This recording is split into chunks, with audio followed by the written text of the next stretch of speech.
Dear student, मैं मनोज वर्मा आप सभी का स्वागत करता हूं प्रतिज्ञा क्लासेस के ऑनलाइन यूट्यूब चैनल में।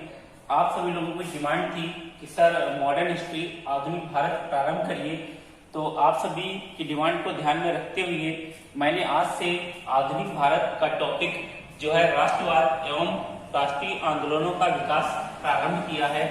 तो बात करते हैं कि कैसे भारत में राष्ट्रवाद की भावना उत्पन्न हुई और कैसे हमारा एक भारत एकजुट हुआ और हमने अपने भारत को अंग्रेजों से स्वतंत्र कराया।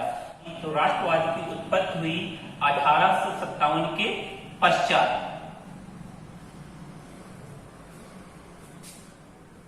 1857 की क्रांति के बाद हम भारतीयों के मन में राष्ट्रवाद की भावना उत्पन्न हुई। अगर बात करें 1857 की क्रांति की, तो ये पहला अवसर था जब भारतीयों ने अंग्रेजों के विरुद्ध बगावत की थी और अधिकांश विद्वानों ने जब 1857 की क्रांति का विश्लेषण किया तो एक निष्कर्ष पर पहुंचे, क्योंकि जो ये क्रांति थी ये एक सैनिक क्रांति या सैनिक विद्रोह था। तो वीडी सावरकर ने इसे भारतीय स्वतंत्रता संग्राम का प्रथम स्वतंत्रता संग्राम बताया, जबकि एकमात्र व्यक्ति बेंजामिन डिज़राइल के अतिरिक्त किसी भी विद्वान ने इसे राष्ट्रीय की संज्ञा नहीं दी। और ये राष्ट्रीय थी भी नहीं, क्योंकि यह एक क्षेत्र विशेष में सिमट कर रह गई थी, अर्थात जो ये क्रांति हुई थी ये मात्र उत्तर भारत तक ही सीमित रह गई। दिल्ली और उत्तर प्रदेश ये क्रांति पूरे देश में नहीं फैल पाई थी। तो क्या कारण था कि 1857 की क्रांति एक सैनिक विद्रोह था। तो 1856 में एक अधिनियम लाया गया जिसको कहते हैं सेना भर्ती अधिनियम, जिसके तहत कुछ प्रावधान किए गए थे। और एक प्रावधान यह था कि भारतीयों को विदेश ले जाया गया, अर्थात समुद्र पार ले जाया गया। और इस बात को लेकर भारतीयों ने विरोध किया, क्योंकि भारतीयों का मानना था कि समुद्र पार जाना धर्म के विरुद्ध है। अगर अगली बात करें तो सेना में एक बंदूक हुआ करती थी जिसका नाम था ब्राउन बेस बंदूक हटाकर एक नई बंदूक शामिल की गई थी जिसका नाम था इनफील्ड राइफल। और जो ये इनफील्ड राइफल थी, इसमें जो कारतूस प्रयोग में ली गई उस पर गाय और सुअर की चर्बी चढ़ी थी। इस बात को लेकर सभी धर्मों के सैनिकों ने विरोध किया और इसका जो सबसे पहले विरोध किया वो बैरकपुर छावनी 34वीं रेजिमेंट के एक व्यक्ति थे, एक सैनिक थे, नाम था मंगल पांडे ने इसका विरोध किया और अपने सीनियर लेफ्टिनेंट जनरल बाग की गोली मारकर हत्या कर दी, जिसके तहत इन्हें अप्रैल 1857 में फांसी की सजा दी गई। जैसे ही मंगल पांडे को फांसी की सजा दी गई, भारतीय सैनिकों में रोष फैल गया और भारतीय सैनिकों ने ब्रिटिश के विरुद्ध जगह जगह पर क्रांति की। लेकिन ब्रिटेन ने अर्थात अंग्रेजों ने बड़ी सफलतापूर्वक इस क्रांति का दमन कर दिया। इस क्रांति के दमन का एक कारण ये भी माना जाता है क्योंकि इसका कोई सफल नेतृत्वकर्ता नहीं था। ये क्रांति एक निश्चित तारीख पर नहीं हुई थी, एक निश्चित जगह पर नहीं हुई थी। लेकिन अगर बात करें राष्ट्रीय आंदोलन की, राष्ट्रीय आंदोलनों का क्रम शुरू होता है 1885 में। 1885 में प्रारंभ हुआ और ये चला 1947 तक। तो अगर देखा जाए कि 1857 में जो क्रांति हुई वो पूरे भारत में नहीं हुई, लेकिन 1857 के बाद 1885 तक आते आते ऐसी क्या घटनाएं घटी कि जो 1885 के बाद क्रांति हुई या कोई घटना हुई उसका विरोध पूरे भारत में हुआ। तो अगर देखा जाए 1885 के बाद बंगाल विभाजन, इसका विरोध पूरे भारत में हुआ। साइमन कमीशन, उसी का विरोध पूरे भारत में किया गया। जलियांवाला बाग हत्याकांड, उसका विरोध भी पूरे भारत में किया गया। तो क्या रीजन है कि 1857 की क्रांति पूरे भारत में नहीं थी और 1885 के बाद जो कुछ भी घटनाएं घटी उनका विरोध पूरे भारत में हुआ।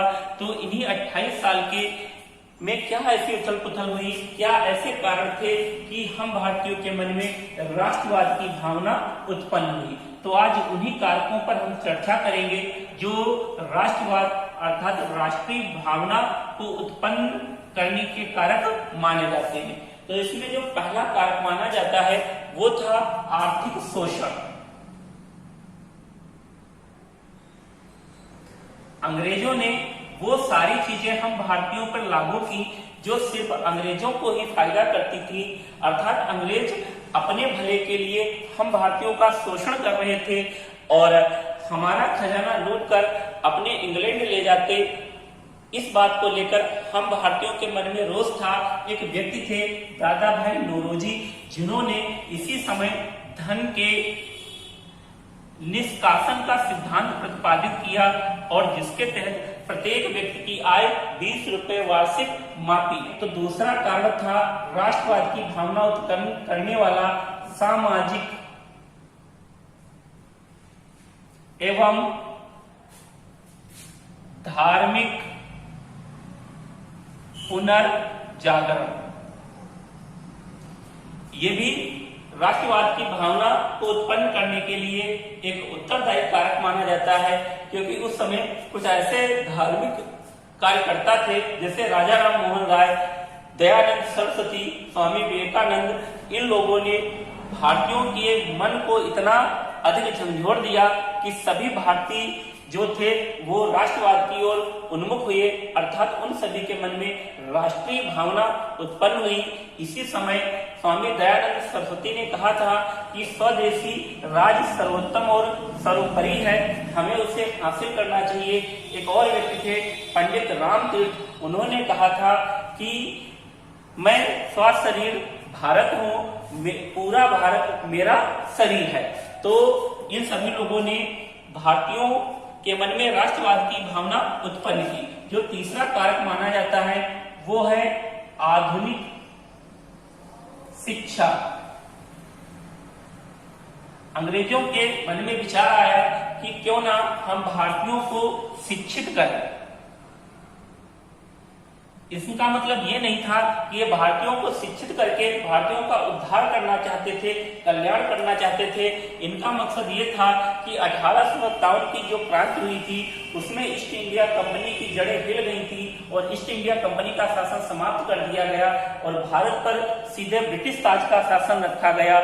अब बात ये थी कि अंग्रेज संख्या में कम थे, लेकिन भारत का भौगोलिक क्षेत्र काफी बड़ा था, उन्हें प्रशासन करने में कठिनाइयों का सामना करना पड़ रहा और समय समय पर भारतीय लोग इसका विरोध भी कर रहे थे। तो इन लोगों ने एक विचार किया कि क्यों ना इन भारतीयों को शिक्षित किया जाए और इनको अपने कार्यों में शामिल किया जाए, अर्थात इनको कर्मचारी के रूप में प्रयोग करें हम लोग। तो बाबू, लिपिक, चपरासी, 3rd ग्रेड, 4th ईयर, ये नहीं कि इनको कलेक्टर बना दें, इसलिए नहीं शिक्षा प्रारंभ की। तो ये सभी विचार करके इन्होंने भारतीयों को शिक्षा देना प्रारंभ की और पूरे देश में लागू की शिक्षा। अब जैसे ही आधुनिक शिक्षा अर्थात अंग्रेजी शिक्षा का प्रचलन किया गया, हमारे देश के युवा लोगों ने इस शिक्षा को ग्रहण करने के लिए भारी रुचि अपनाई और जब शिक्षा ग्रहण कर रहे थे हमारे देश के युवा, तो शिक्षा में इन्हें दिया गया लोकतंत्र, अर्थात पढ़ाया गया लोकतंत्र। देश का युवा पढ़ रहा था लोकतंत्र और उसे मिल रहा था राजतंत्र।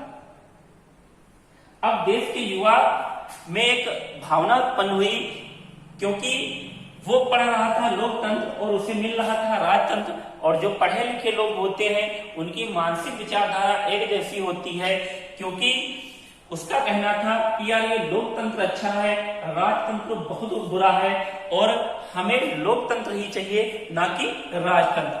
और यही शिक्षा देना इनको भारी पड़ गया, क्योंकि एक कहावत होती है कि यदि किसी दूसरे के लिए गड्ढा खोदोगे तो स्वयं उसमें गिरोगे, और वही किसके लिए हुआ? अंग्रेजों की। कि जैसे ही भारतीयों को शिक्षित करना इन्होंने प्रारंभ किया, वैसे ही भारतीयों के मन में राष्ट्रवाद की भावना उत्पन्न हुई।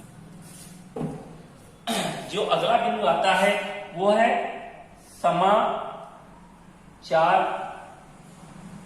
पत्रों का प्रकाशन। तो अंग्रेजों ने समाचार पत्रों का प्रकाशन इसलिए करवाया ताकि भारतीयों का भला ना हो, स्वयं का भला हो। ये जो समाचार पत्र थे ये अंग्रेजी भाषा के समाचार पत्र थे और इनका प्रकाशन इसलिए करवाया कि अगर किसी भी क्षेत्र में ब्रिटिश प्रशासन अच्छी तरीके से नहीं चल रहा है तो उसे समाचार पत्र में निकाल दिया जाए और दूसरे क्षेत्र का अंग्रेज अपने यहाँ अपने प्रशासन को सही कर ले। इसके लिए अंग्रेजों ने समाचार पत्रों का प्रकाशन करवाया। जैसे मान लीजिए कि एक घटना घटित हुई जो अखबार में छपी कि पंजाब में भारतीय किसानों ने अंग्रेजों का विरोध किया और अंग्रेजों ने अनैतिक तरीके से विरोध का दमन कर दिया। ये खबर अखबार में छप गई। अब पता लगेगा कि दूसरे दिन बंगाल में जो अंग्रेज हैं वो इस चीज को पढ़ेंगे और अपने यहाँ प्रशासन को क्या करेंगे, सही करेंगे। तो इसलिए इस समाचार पत्रों का प्रकाशन करवाया। लेकिन बात ये थी कि जैसे ही ये खबर अखबार में छपी दूसरे दिन, तो हमारे देश का युवा भी जो इंग्लिश पढ़ लेता था उसने पढ़ा और उसे लगा कि यार जो पंजाब के किसान थे उनकी मांग जायज थी और अंग्रेजों ने अनैतिक तरीके से इस मांग को ठुकरा दिया है, अर्थात दबा दिया है। ये अंग्रेजों का शोषण है भारतीयों का। इस बात को लेकर युवा के मन में आक्रोश पैदा हुआ और यही आगे चलकर राष्ट्रवाद की भावना को उत्पन्न करते हैं। इसी बात को लेकर युवाओं के मन में आया कि यार हमारे देश का प्रत्येक नागरिक अंग्रेजी नहीं जानता है, क्यों ना हम इसके लिए कुछ करें। और इसी चीज को लेकर युवाओं ने स्थानीय भाषा के समाचार पत्रों का प्रकाशन करवाया। जैसे ही स्थानीय भाषा के समाचारों का प्रकाशन प्रारंभ हुआ, देश के प्रत्येक युवा में एक आक्रोश फैल गया, अर्थात अंग्रेजों के विरुद्ध, और सभी के मन में राष्ट्रवाद की भावना उत्पन्न हो गई। तो समाचार पत्रों का प्रकाशन राष्ट्रवाद के लिए सबसे बड़ा उत्तरदायी कारक माना जाता है। अंग्रेजी साहित्य, अंग्रेजी साहित्य सदियों से एक उच्चतम क्वालिटी का साहित्य माना जाता है, क्योंकि जो अंग्रेजी साहित्यकार होते हैं वो स्वतंत्रता के धनी होते हैं और बहुत अच्छी चीजों का वर्णन करते हैं। और इसीलिए भारतीय ने जैसे ही अंग्रेजी साहित्य को पढ़ा, भारतीयों के मन में राष्ट्रवाद की भावना जागृत हुई। जो छठा कारण आता है प्रशासनिक एकता, क्योंकि अंग्रेजों में प्रशासनिक एकता थी और यह भी हम भारतीयों के लिए एक राष्ट्रवाद का कारण माना जाता है। और जो अगला बिंदु है वो नस्ल भेद, क्योंकि अंग्रेज हम भारतीयों के साथ नस्ल भेद की नीति अपनाते थे। उनका कहना था कि जो गोरे होते हैं वो कालों पर राज करने के लिए बने होते हैं। इन सभी उत्तरदायी कारणों से हम भारतीयों के मन में राष्ट्रवाद की भावना उत्पन्न हुई और सारा भारत एकजुट होकर अंग्रेजों के विरुद्ध राष्ट्रीय भावना को लेकर अग्रसर हुआ। राष्ट्रवाद के उदय में जो प्रमुख कारक मानी जाती हैं वो लॉर्ड लिटन की नीतियां मानी जाती हैं। लॉर्ड लिटन ने कुछ ऐसी नीतियां लागू की जो पूरे ब्रिटिश साम्राज्य को ही डुबोकर रख दी। जैसे लॉर्ड लिटन ने 1877 में भव्य दिल्ली दरबार का आयोजन करवाया और इस आयोजन में करोड़ों रुपए खर्च किए। ये सारा रुपया भारतीयों द्वारा वसूला गया था और ये दिल्ली दरबार का आयोजन उस समय किया गया जिस समय पूरा देश अकाल से जूझ रहा था। तो लॉर्ड लिटन ने भारतीयों की मदद न करके एक दिल्ली दरबार का आयोजन करवाया और उसमें करोड़ों रुपए खर्च किए। इस बात का विरोध किया गया स्थानीय भाषा के समाचार पत्रों में और इन समाचार पत्रों में इसका खूब जोर जोर से विरोध किया गया। इस बात को लेकर लॉर्ड लिटन ने 1878 में प्रेस पर नियंत्रण लगा दिया। किस एक्ट के तहत? तो वार्नकुलर प्रेस एक्ट के तहत। यह था स्थानीय भाषा के समाचार पत्रों पर प्रतिबंध और इसमें यह प्रावधान किया गया कि कोई भी स्थानीय भाषा का समाचार पत्र के प्रकाशन के लिए दुगनी फीस वसूली जाएगी अंग्रेजी भाषा के समाचार पत्र की अपेक्षा। और यह भी प्रावधान किया गया कि कोई भी स्थानीय भाषा का समाचार पत्र ब्रिटिश प्रशासन के विरुद्ध नहीं लिख सकता है या ब्रिटिश प्रशासन की निंदा नहीं कर सकता है। अगर वो ऐसा करेगा तो उसकी जमानत राशि जब्त कर ली जाएगी और उसके विरुद्ध कार्रवाई की जाएगी। इसी समय एक ईश्वर चंद्र विद्यासागर का समाचार पत्र था जिसका नाम था सोम प्रकाश, वो बंद हो गया था और एक और पत्रिका आती थी अमृत बाजार पत्रिका। ये बंगाली भाषा की पत्रिका थी और इसने रातों रात अपनी बंगाली भाषा चेंज करके अंग्रेजी भाषा में कर लिया था, जिससे ये पत्रिका बंद होने से बच गई थी। तो ये नीतियां थी। इसके बाद इसने एक और नियम लागू किया 1878 में, आर्म्स एक्ट। आर्म्स एक्ट के अंतर्गत ये प्रावधान किया गया कि कोई भी भारतीय व्यक्ति लाइसेंस नहीं ले सकता है, सिर्फ लाइसेंस लेने का जो अधिकार है वो अंग्रेजों के पास है। इसके बाद इसकी नीति और आई थी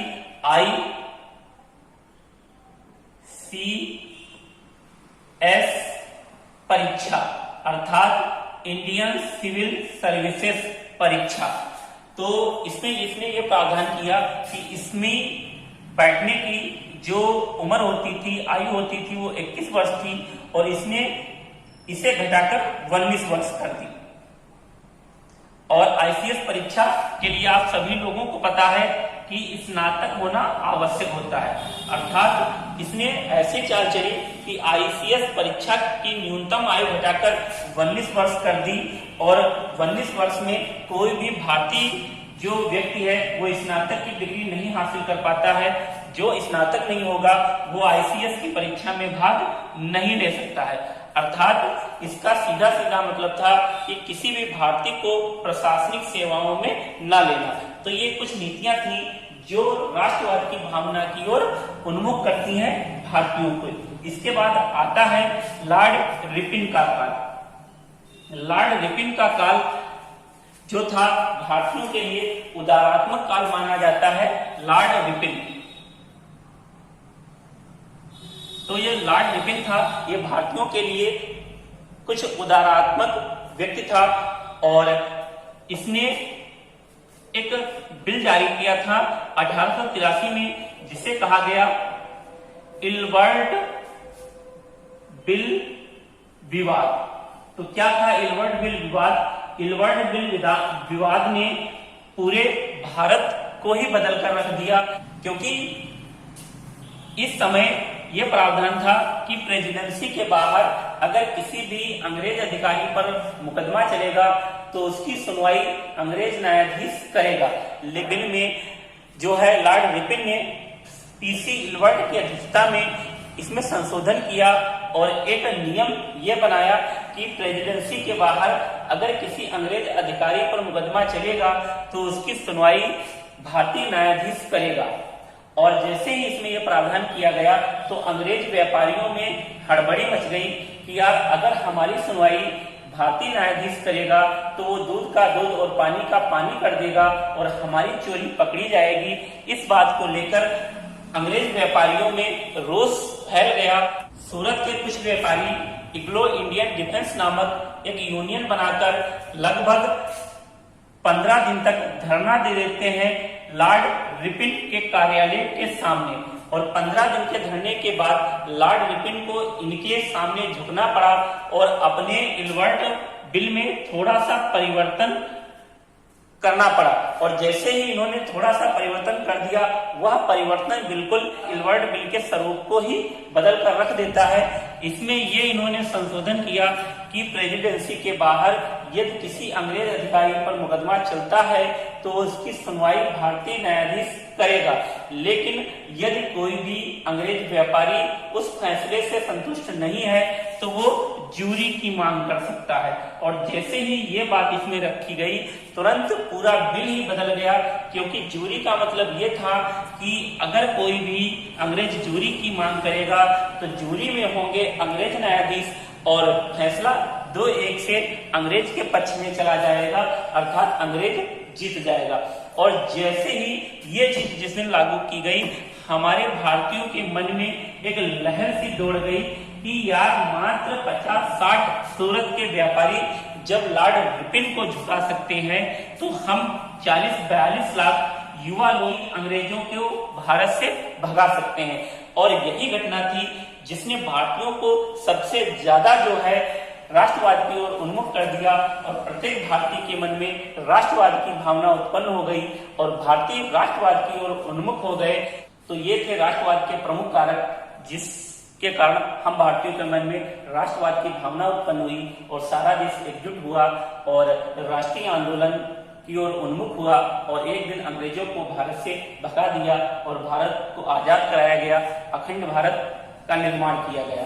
तो अब इसके बाद अगले टॉपिक में हमारा रहेगा राष्ट्रीय आंदोलन, कांग्रेस का गठन और फिर निरंतर चलता रहता। तो आप सभी लोग हमारे चैनल को सब्सक्राइब करिए और अगर वीडियो अच्छा लगा हो तो वीडियो के अंत में कमेंट अवश्य करिए।